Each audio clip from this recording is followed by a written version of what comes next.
अरुणाचल प्रदेश को लेकर शुरू हुआ ड्रामा, लेकिन अब देखने को मिल रहा है बे ऑफ बंगाल में आखिरकार भारत क्या फोड़ने जा रहा है, जिसने चाइना को बड़ी टेंशन दी है। जानेंगे किस तरीके से चीनी नौसेना में उथल पुथल भी मची हुई है। हमेशा की तरह जानने को मिलेगा बहुत कुछ। आइए जानते हैं इन खबरों को विस्तार से। अरुणाचल प्रदेश की महिला को संघाई एयरपोर्ट पर 18 घंटे तक हिरासत में रखने वाले मामले में जब चाइना की प्रतिक्रिया आई और चाइना ने क्या कहा।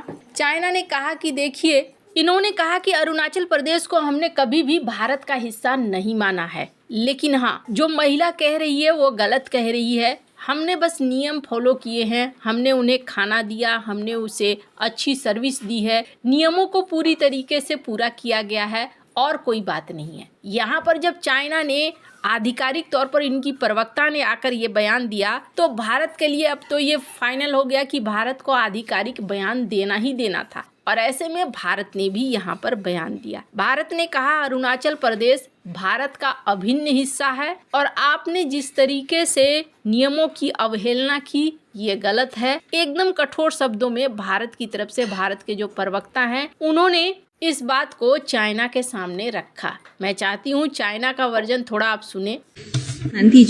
First of all, Zangnan is China's territory. China never acknowledges the so-called Arunachal Pradesh illegally set up by India. As for the individual case you mentioned, we've learned that during the whole process, China's border inspection authorities have gone through the whole process in accordance with laws and regulations and had just enforcement and fully protected the lawful rights. और इसके बाद भारत ने यहाँ response दिया। रणधीर जायसवाल ने कहा कि हमने देखा आपने जो स्टेटमेंट दिया है और भारत की जो नागरिक हैं अरुणाचल प्रदेश जो भारत का हिस्सा है उनका वैलिड पासपोर्ट था, तो ये इशू जो है स्ट्रांगली लिया गया है और हमने स्ट्रांग तरीके से चाइनीज अथॉरिटीज को ये बात समझा दी है। ये बात इन्होंने कही, ये बहुत जरूरी था भारत के तरफ से इस तरह का रिप्लाई देना। ये मामला उस महिला ने अरुणाचल प्रदेश के सीएम को भी लिखा था, तो अरुणाचल प्रदेश के सीएम ने भी इस बात को कहा था कि अरुणाचल प्रदेश आज भी भारत का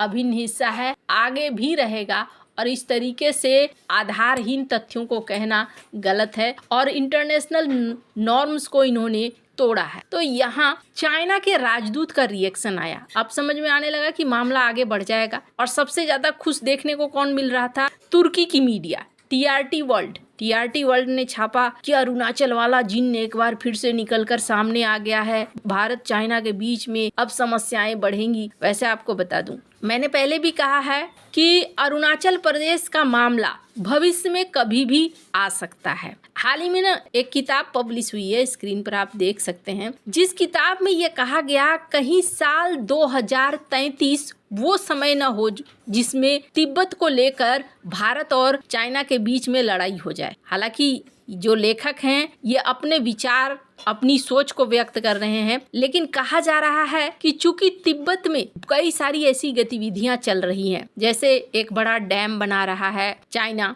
और उस डैम का उद्देश्य है कि हम ज्यादा से ज्यादा पानी स्टोर करके रखें, जबकि उस डैम को बनाने का कोई औचित्य नहीं बनता है। तिब्बत में कुल आबादी को सिर्फ जरूरत है 6 मिलियन लोगों के हिसाब से ऊर्जा की, जबकि 300 मिलियन लोगों से ज्यादा की ऊर्जा चाइना इस डैम से निकालेगा। तो इसका मतलब है इस डैम का निर्माण किया जा रहा है पानी को एक हथियार की तरह इस्तेमाल करने के लिए भारत के लिए। तो यहाँ एक भविष्य बताया जा रहा है कि साल 2033 में हो सकता है कि भारत और चाइना के बीच में इस तरीके का युद्ध हो। हालांकि बहुत सारे लोग इस बात को मानते हैं कि आज ताइवान के लिए बहुत उतावला हो रहा है चाइना। तो ये मत समझो, ये थोड़ी भी भूल में मत रहो कि ताइवान का मामला खत्म होने के बाद भारत पर नहीं आएगा, वो भारत पर भी आएगा। यही वजह है कि जापान अभी भी बहुत कड़े अंदाज में चाइना का विरोध कर रहा है और जापान टस से मस नहीं हो रहा है अपनी बात से। वो कह रहा है कि हाँ जी, ताइवान पर अगर हमला हुआ तो हम जाएंगे आगे। इसका मतलब ये है कि जापान इस चीज को समझता है। अब रही बात चाइना की, तो जो मौजूदा परिस्थितियां हैं चाइना और भारत के बीच में दोस्ती वाली चीज देखने को मिल रही थी। अभी बहुत सारी चीजों में एक दूसरे के साथ भी ये आए। अब इस चीज को लेकर इनके राजदूत ने स्पष्ट किया। इनके राजदूत जो भारत में हैं उन्होंने कहा कि देखिए अभी हम व्यापार को या आपसी रिश्तों को सीमा से लेकर जोड़े तो ये ठीक नहीं होगा। सीमा का मामला अलग है और हमारी दोस्ती का मामला अलग है। सीमा में बहुत सारी ऐसी चीजें हैं जो अभी भी हल नहीं हुई है और इसके लेकर बातचीत चल रही है। तो सीमा पर जो मतभेद है उसको हम संबंधों से नहीं जोड़ सकते हैं। इन्होंने गोल मटोल बात कह दी, लेकिन ऐसा होता नहीं है। अगर बॉर्डर पर समस्याएं हैं तो फिर रिश्तों में समस्याएं तो रहेंगी। लेकिन राजदूत सू ने कहा, भारत चीन सीमा मुद्दा जटिल है, समाधान में समय लगेगा,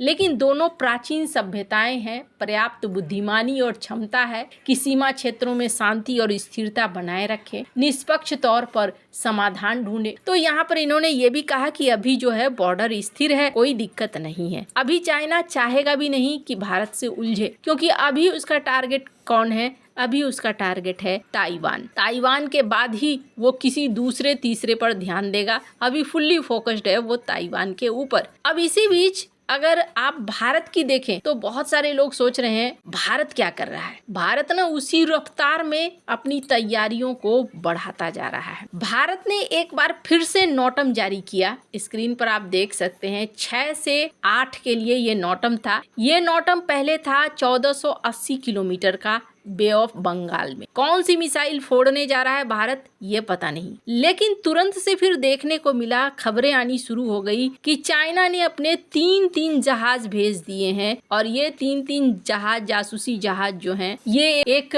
हिंद महासागर के पास है, एक मलक्का स्ट्रेट के पास है और एक मालदीव से कुछ दूरी पर है। भारत ने अब क्या किया है, जो एक्सटेंडेड रेंज है उस रेंज को और ज्यादा बढ़ा दिया। भारत ने मलक्का स्ट्रेट के पास तक पहुंचा दिया है। स्क्रीन पर आप देख सकते हैं, कहा जा रहा है ये नोटम 1 से 4 के लिए अब जारी कर दिया गया और ये नोटम है करीब 1695 किलोमीटर का। पैरेलल कई नोटम चल रहे हैं। पहले जो नोटम था और इस नोटम में थोड़ा ही अंतर है। 2 जगहों के लिए इन्होंने इस नोटम को जारी कर दिया है। ये जो नोटम की रेंज बढ़ा दी गई, अब यहाँ भारत फिर से परीक्षण करता है या फिर वापस कैंसिल कर देता है परीक्षण, ये देखने वाली बात होगी। पर हाँ, चाइना बहुत जोर शोर से लगा हुआ है कि भारत आखिरकार क्या बना रहा है। दरअसल ऑपरेशन सिंदूर के बाद ना बहुत सारे देश हिले हुए हैं। अमेरिका हो, चाइना हो, ये दोनों हिले हुए हैं ये सोचकर कि न जाने भारत कब क्या कर दे। भारत की असली शक्ति क्या है, इनको समझने में अभी दिक्कत होनी शुरू हुई है। खैर, अभी फिलहाल के लिए चाइना कोई बड़ा एक्शन नहीं लेगा, क्योंकि चाइना की खुद की इकोनॉमी की बात करें तो स्थिति बहुत उल्टी है। इनके यहाँ इन्वेस्टमेंट से लेकर जो जनता की खरीदारी है वो भी कम हो रही है। वहीं भारत की बात करें तो भारत में उल्टा बढ़ रही है। इस वजह से माना जा रहा है कि अभी कोई एक्शन चाइना नहीं लेगा। अभी व्यापार सुनिश्चित करना चाहेगा और अपने टारगेट ताइवान पर फोकस करना चाहेगा। पर भविष्य में क्या होगा कहना मुश्किल है। आपको क्या लगता है, इन सब मामले में आपकी क्या राय है, कमेंट कर जरूर बताएं। जल्द मिलते हैं अगले वीडियो में नई खबर के साथ।